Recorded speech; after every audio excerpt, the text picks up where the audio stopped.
Welcome to the American Association Whiparound. A bit of a shortened schedule on this Thursday night, but some great games before a packed weekend gets underway. Let's start things off in Fargo, the finale between the Goldeyes and Red Hawks. And this was another good one here in the third. Miles Symington drives one home to put the Goldeyes up by 4, and they were not done. This would eventually be a 6-run frame, thanks here to Jake McMurray with a 2-run single, but Peter Brookshaw blasts one out to deep center field, his 4th home run of the year. He brought him within 1, but then check this out, a milestone in a huge spot. Tasker Strobel, his 200th strikeout, gets them out of a jam, and Dason Cruz provides the insurance with the bases loaded, a 2-run single to give the Goldeyes some breathing room. They win 10-7. On to Chicago. The Railroaders hit a ton of homers yesterday, and they started with one today. Hill Alexander with his 3rd of the year, a solo shot,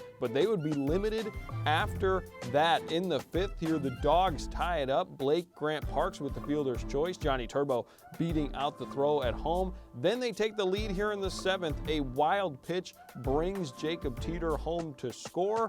And in the 9th, Joey Marciano, a 2-inning save with a couple of Ks. Dogs win 2-1. Finally to Sioux City, the Milkmen tie it up here. Chase is step with a ground rule double to even the score up, and they weren't done in the frame. Wendell Marrero hits one to center, and it's going to get by the center fielder, bringing home 2 more runs to score.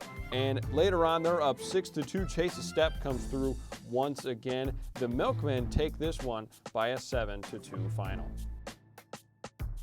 Only other game tonight, the start of a 4-game set in Gary, and the Railcats took care of the Monarchs. 6 runs in the first 2 frames and 7 shutout innings from Andres Diaz on the mound.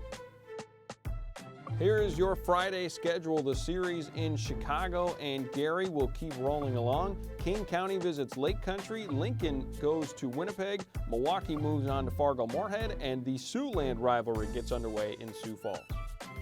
And here is a standings update going into the weekend. In the East, Kane County's on top with 3 teams just a half game behind them. And in the West, how about Sioux Falls? They sit a half game over Fargo-Moorhead, with Kansas City another half game behind them.